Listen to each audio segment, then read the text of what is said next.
अस्सलाम वालेकुम and welcome back to my YouTube channel. तो स्टूडेंट्स, आज हम जो टॉपिक डिस्कस कर रहे हैं वो है occupational health and safety management system.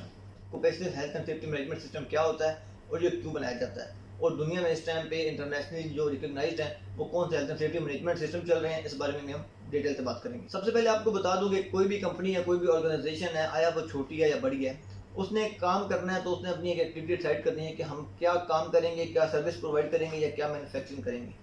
तो उसके लिए एक पूरा सिस्टमेटिक प्लान होता है कि हम रॉ मटेरियल यहाँ से लेके आएंगे, उसके बाद हमने ये प्रोडक्शन करनी है, ये हमारे पास ये इक्विपमेंट होंगे, ये प्रोसेस होगा, इतने लोग काम करेंगे, इतने लोगों की क्रेडिबिलिटी होगी, ट्रेनिंग्स होंगी, इस तरह के हमारे पास लोग होंगे तो हम फाइनल एक ये प्रोडक्ट बना के देंगे। ये तमाम चीज़ें सिस्टमेटिकली वो डिसाइड किया जाता है। आया एक छोटी इंडस्ट्री है, लेट्स सपोज फर्नीचर की शॉप है, वो भी लकड़ी लेके आएंगे, उनके पास कारपेंटर होंगे, फिर पॉलिश होगा, फिर जाएगा।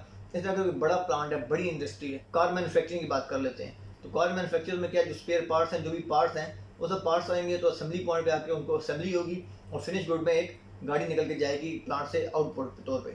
इसी तरह जिस तरह हम बात की प्रोडक्शन को एक सिस्टमेटिक प्रोसीजर चाहिए, इसी तरह हेल्थ एंड सेफ्टी को मैनेज करने के लिए ऑन वर्क प्लेस हमें occupational health and safety management system चाहिए कि हम जो काम हो रहा है उसको सेफ वे में इंटरनेशनल स्टैंडर्ड के मुताबिक किस तरह मैनेज करेंगे।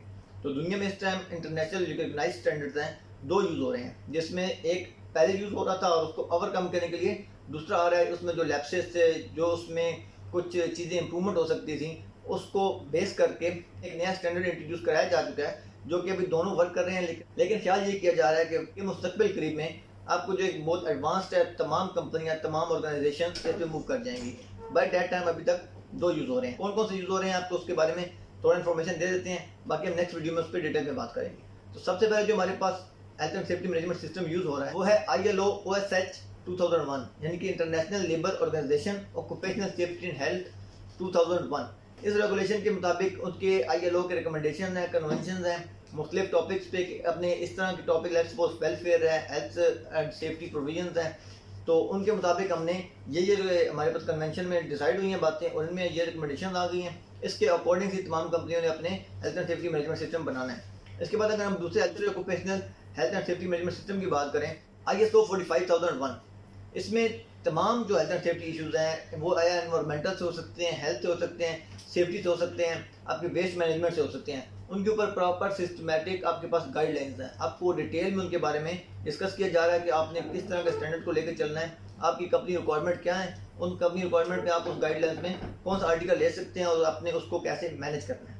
तो ये आपको मैंने बता दिया, एक ILO कन्वेंशन और एक ISO स्टैंडर्ड्स। तो अब नेक्स्ट वीडियो में इंशाल्लाह ILO पर डिस्कस करेंगे, उसके बाद हम ISO को भी डिस्कस करेंगे।